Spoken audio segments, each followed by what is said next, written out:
léegi-léegi nag wàllum jullit ñi de façon générale maa ngi dégg léegi benn mbokk di ko wax mais wax na lu am solo ñun jullit ñi amul ça n'existe pas c'est une utopie maanaam daaneel nañu réew jullit yu bari chaque jour ñu naan non fii lay yem ñu daaneel Irak 2003 jullit ñi ne fii lay yem Saddam Hussein ku bon la woon nañ ko daaneel ñu noppalu ñu seetaan ñu daaneel ko ñu daaneel Kadhafi ñu neen fii lay yem nañ ko seetaan ñu noppalu Kadhafi dafa bon noon bi nañu ci dépassé ñu daaneel ko mbir yi continuer di catastrophe ñu daaneel Bachar el-Assad mbir yi continuer di catastrophe léegi bu ñu attaqué Iran jullit ñi nekk di jàppale bu ñu paree di catastrophe dañuy attaqué waat beneen réewu jullit avec des prétextes yoo xamante ne boobaa dootuñ ko mën a bañ mooy li arab yi di wax ne ukil te yow ma ukila sarul abyad alors Netanyahu bi attaque bi amee ba pare avion am dafa décollé mu génn Israël am nañu wax ne chiffre la dem am nañu wax ne dafa dem juste dans les zones internationales ci air bi maanaam soit dans être dans les airs pour être à l'abri des attaques yi nga xamante ne moom mooy mën a am comme représailles. Donald Trump dans tout ça ak l'Occident Donald Trump dafay présenter boppam léeg-léeg wala ñenn ñu naïf yi dañ koy présenter comme nit ku bëgg jàmm nit ku indi jàmm et tout en réalité Donald Trump nekkul pacifiste nekkul ku bëgg jàmm li mu bañ mooy guerre boo xamante ne du ko jural xaalis wala du ko jural benn intérêt mais bu dee guerre bu ko mën a jural xaalis wala bu ko mën a jural intérêt bañul guerre donc c'est pas un pacifiste mais il est juste contre les guerres yi nga xamante ne ni amul intérêt. Donald Trump il a joué avec les Iraniens jëm leen na woo ci négociation pour nelawal leen même moment bi muy négocier ak Iraniens yi mu ngi appuyer Israël ak di remplir seen stock de missiles pour ñu mën a mener attaque bi contre Iran. Sarahatan li dal jullit ñi li dal le musulman wala le monde musulman képp ku koy analyser sur le plan géopolitique kese xëy na mën nga voir très clair mais di nga juum tuuti parce que di nga fàtte benn aspect bu am solo mooy l'aspect historique bu leen fàtte ni ngeen baal ma li entre parenthèse la mais bu leen fàtte ni fii la ab xew-xew amoon ay jullit génnee seeni jaasi dagg bopp sëtu yonent bi sallallahu alayhi wa sallam ñu am ay jullit yoo xam ne ba fii ñu toll tey dañuy taxaw di défendre loolu muy Seydina Hussein l'an 61 de l'hégire ay jullit ñoo ko def ay jullit ñoo ko bind ci seen téere di ko défendre ay jullit tey ñoom ñooy xeex sax ci kuy défendre Hussein ñi lay tuddee rafidi chiite yi nangam ak loolu ay ba alors Alexandre Dugin c'est un philosophe un géopolitologue russe à un moment nekkoon na benn conseiller Poutine dafa bind tey suba mu ne il est temps pour bu fekkee Iraniens yi wala le monde musulman am nañu le Messie il est temps qu'il se révèle sinon ils seront les perdants à jamais.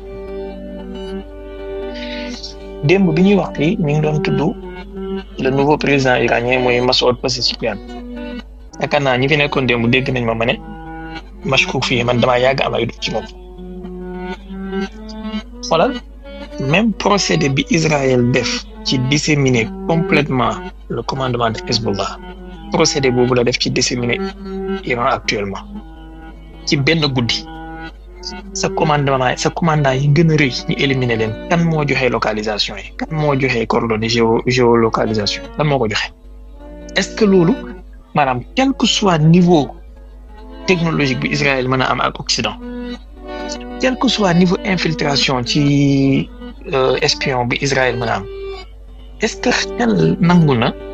maanaam les gens yi nga xamante ne ils sont supposés être les mieux protégés ci ab réew muy le commandement militaire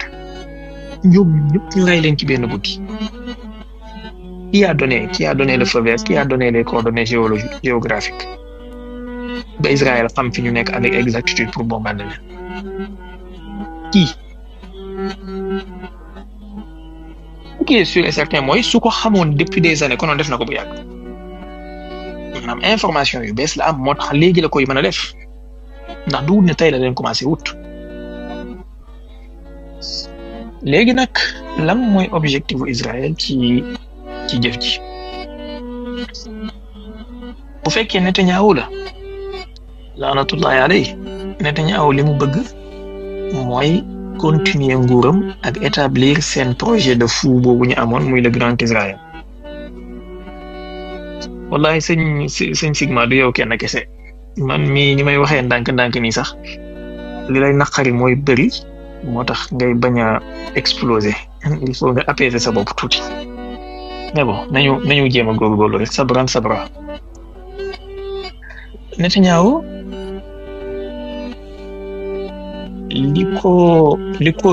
li ko diriger pour muy def lii bokk na ci bëgg continuer nguuram ak bëgg établir seen projet boobu ñu amoon muy le grand Israël loolu c'est de son côté mais quel est l'objectif actuellement mooy xam nga ñoom dañ doon wax ne le nucléaire iranien bi moom mooy menace bi entre parenthèse bu leen fàtte ne waxoon naa leen fi fan yële ci ginnaaw que ne Mohammed Ben Salman waxoon na Donald Trump en 2019 ne ko na ko rayal Hassan Nasrallah Donald Trump ne ko su ma ko defee mën naa déclencher guerre régionale te bëgguma ko mu ne ko pare naa pour financer guerre boobu lu mu laaj jusqu'à 1000 milliards de dollars pare naa pour financer ko Mohammed Ben Salman moo wax loolu Mohammed Ben Salman moomu ak ñoom buuru Qatar bi ak buuru Imarat bi ñoom ñooy financer Donald Trump à coût de milliers de milliards de dollars pour mu def tout pour empêcher Iran mu am nucléaire Imam Hassan Cissé radiyallahu anhu en 2006 li may wax ni lu ma xam la dama ci am maaluma tuuti en 2006 Imam Hassan daje na ak buuru Makka le roi Abdallah bi ñu waxee ba dugg ci notion géopolitique ak rôle Iran beeg yooyu noonu bu commencé moom le roi di ko wan ne daal Iran moom mooy menace ci région bi ak nangam ak nangam ay Chia lañu nangam Iran ne kii imam ne ko ndax jàpp ngeen ne Iran su amoon bombe nucléaire dana ko dóor ci Kaaba gi wala mu dóor ko ci awdu yonent bi buur bi ne ko déedéet mu ne ko lu tax ngeen di seetaan kon noon bi di leen diviser di leen jax-jaxal ba ngeen di xàjjaloo ak ñoo xamante ne li ngeen bokk ak ñoom moo ëpp lu ngeen bokk ak noon bi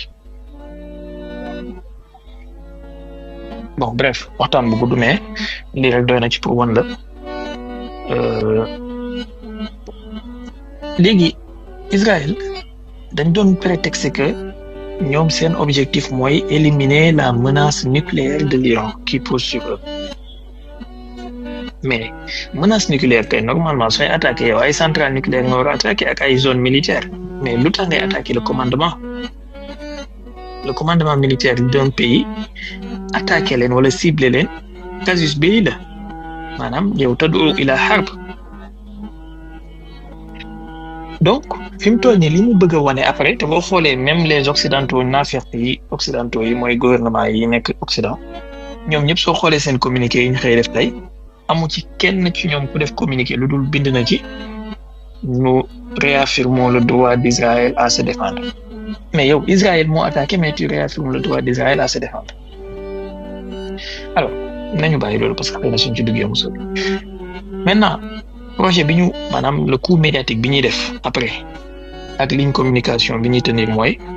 le régime iranien lañ bëgg a jëlee fi maanaam le régime iranien fi mu toll nii moom mooy menace bi ce n'est plus le nucléaire iranien mais c'est le régime iranien donc il faut faire un régime change donc il faut cibler le Ayatollah Khamenei il faut cibler les chefs militaires il faut cibler les ministres il faut cibler nangam après le peuple nous serons avec vous mais on a vu le peuple libyen bi ñu digoon ne ko nous serons avec vous suñu éliminer Kadhafi gis nañ tey jii le peuple libyen ni muy souffrir on a vu le peuple syrien bi ñu digoon ne ko nous serons avec toi suñu éliminer Bachar el-Assad gis nañ tey jii le peuple syrien ni mu mel donc c'est la même ruse même stratégie la même tactique la ñuy def ba léegi et malheureusement certains refusent de s'ouvrir les yeux. Bon liñ ci war a wax bëri na porte yi ñu ci mën a gis bëri na mais xam naa ne daal jullit ñi àdduna bi tey na ku nekk na def ndem na ko alxuraan waxoon alaykum anfusakum laa yadurukum man dalla izaa ihtadaytum nifaaq bi nga xamante ne yàgg naa koo junj ci samay wax lii depuis 2015 minimum xoolal booy xool téere jullit ñi ngeen baal ma li may wax ni du géopolitique mais c'est le géohistorique la peut-être booy xool téere jullit ñi dañ lay wax ne yonent bi sallallahu alayhi wa sallam bi mu nekkee Makka ñaari communauté la nekkaloon mooy yéeféer yi ak jullit ñi bi mu demee Medina mu am ñetti communauté mooy ahlul kitaab yi ak jullit ñi ak muzabzabuuna bayna zaalika yi mooy naafeq yi alxuraan jagleel leen place bu yaatu jagleel leen sax saar bu mu tuddee suuratul munaafiquun li lay jaaxal mooy bi yonent bi génnee àdduna la lendemain dafa mel ni ñetteeli catégorie boobu dafa disparaître ci mentalu jullit ñi maanaam fi mu toll nii bi yonent bi génnee àdduna rek les groupes sont devenus deux soit tu es un musulman ñu tuddee la radiyallahu anhu soit tu es un nangam ñu tuddee la mushrik wala kaafir troisième partie boobu nga xam ne alxuraan jagleel na ko pàcc bu yaatu moom dafa mel ni dafa disparaître nifaaq boobu nag nga xam ne yàlla wan nañu ci alxuraan te ne moom moo gën a tar ab lor sax ka kufru ba wax ne innal munafiqina fi darkil asfali min an naar nifaaq boobu dafa continuer ala mamari taarixi wal usuri wal azmina ba suñu jon yàllay tey Iran bi ñu amee seen révolution de kii bi révolution islamique bi en 79 dafa am benn groupe bu judd dans les années 80 nga xam ne CIA ñoo ko financé ak MI6 groupe bi ñu ngi tuddee seen bopp les mujahidines du peuple bu ngeen tàppee léegi ci Google di ngeen leen gis les mujahidines du peuple groupe boobu noonu seen base États-Unis la nekk seen quartier général CIA ñoo leen di financé ak Mossad ak MI6 groupe boobu dafa am ay fidèles yu nekk biir Iran ñoo xam ne dañoo épouser seen idéologie maanaam yenn site nucléaire yu secret yi Iran amoon groupe boobu noonu ñenn ñi nekkoon ñi bokkoon ci groupe boobu te nekk ci biir Iran ñoom ñoo ko doon maanaam ñoom ñoo doon passé information bi di ko yëgal américains yi ak israéliens yi xam nga ndax comprendre ngeen li ma bëgg a wax maanaam ay iraniens de sang tout simplement parce que am nañu problème politique ak régime bi fi nekk ñoom ñooy révéler les sites secrets nucléaires à l'ennemi pour que l'ennemi bi mën ko cibler après nga jëlee ci lan yow nga jëlee ci lan bu ñu yàqee sa réew ndax yow da ngay mucc après bu ñu la joxee benn appartement New York wala ñu jox la benn appartement ci Londres ndax daf laa muccloo c'est-à-dire li ma bëgg a wax mooy nit am na fooy toll même soo d'accord ak régime bi fi nekk dafa am lu ñuy tuddee l'intérêt supérieur de la nation l'intérêt supérieur de la nation cet intérêt supérieur de la nation daf laa war a waral te ruddu tarfa ci li nga xamante ne wuute nga ko ak maanaam nga xaw a dummóoyu li nga xamante ne wuute vous mettez vos différends à côté en fait pour l'intérêt supérieur de la nation ci gàttal li laa bëgg a wax mettez vos différends à côté pour votre intérêt supérieur mais dafa mel ni ñun on a perdu cet intérêt supérieur là ngeen baal ma defaat benn parallèle historique maanaam tey durant des années bu fekkoon xaalis bi yenn réewu jullit ñi doon financé ci di xeex sufiyanke yi wala di xeex chia yi wala di xeex mu'tazila yi énergie boobu ak xaalis boobu suñ ko dépensé woon ci xeex noon bi konoon tey duñu nekk ci état de faiblesse bi ñu nekk tey am na ku bind téere ci Sénégal bu am junne page yu jege tuuti attaqué wu ci benn yoon Israël attaqué wu ci benn yoon Amérique ay sufiyanke la attaqué te jullit la comme ñu bref c'est juste une illustration pour vous montrer un peu l'ampleur maintenant Iran bu fekkee am na fula normalement réunion bi waroon na am dimanche daf ko war a annuler la Corée du Nord en 2006 bi ñu ko imposer ay sanctions attaqué wuñ ko militairement mais dañ ko imposer ay sanctions bi ñu ko imposer ay sanctions dafa retiré wu ci traité de non prolifération nucléaire bi renfermé wu sur lui-même construire une bombe nucléaire et ba tey jii kenn ñemeetu ko attaqué donc Iran actuellement su continuer mais li may wax ni c'est Iran comme la Russie c'est une faiblesse géopolitique boo xamante ne ni man souvent j'avoue ne pas comprendre kaawu Russie taxu ñoo jug tey mais daal comprenez-le comme ça maanaam boo continuer di bëgg a négocier ak sa noon bi te sa noon boobu noonu du bàyyi benn occasion bu mu la mën a poignarder dans le dos lu ne def na ko yow nga continuer di jaay le bon samaritain wala di jaay di wane la bonne volonté mais yow yaay nekk victime bu triste bi finalement parce que histoire wane na ne l'Occident hégémonique xamul masla xamul jàmmoo moom ay vassal la bëgg soit da ngay ñëw raam tëdd ci kanamam jox ko sa lépp jox ko avion buy jar 400 milliards signer ko contrat 600 milliards mu gërëm la wala tarda ankal yahudu wala nasara hatta tattabia millatahum boobu alxuraan waxul soit da nga koy résister nga am doole mu respecté la comme Corée du Nord ni mu def ak yenn dëkk yi mais tant que yaa ngi jéem a wane une bonne volonté de négociation non ne ñu jéem a maanaam ils vont te poignarder dans le dos maintenant sur le plan politique lan moo yóbbee Iran lii Ibrahim Raïsi démb wax naa ko fi il était selon moi le meilleur président ci décennie bi ñu nekk pour Iran qu'est-ce qu'ils ont fait dafa am benn ancien ministre des affaires étrangères bu Iran bu tudd Mohammad Jawad Zarif moom moo nekkoon ministre en 2015 moment bi ñuy signé accord nucléaire bi gouvernement boobu daanoo nekkatul ministre mais c'est un atlantiste c'est un américain par le cœur te yu mel noonu dafay am ñoo xamante ne seen wala aqal bi ci Occident la ils feront tout pour sacrifier seen intérêt Mohammad Jawad Zarif moomu bi ñu reyee Ibrahim Raïsi président bu bees bi ñëw daf koo jël fal ko mu nekk vice-président ak conseiller sur les affaires stratégiques chaque semaine Mohammad Jawad Zarif daan na bind ay articles daan na def ay apparitions publiques ci télé yi ak ci site internet yi di pousser à ce que maanaam di wane ne Iran dafa war a dem négocier Occident Iran dafa war a dem négocier ak Amérique Iran warut a sukkandiku ci Russie warut a sukkandiku ci Chine maanaam daal il poussait à ce que Iran jël manha garbiya plutôt mu jël manha boo xamante ne maanaam mu jël une direction occidentale plutôt mu jël une orientation souverainiste tey diggante ci guddeeg léegi li ma xool ci yenn journaux iraniens yeeg seen yenn forum yi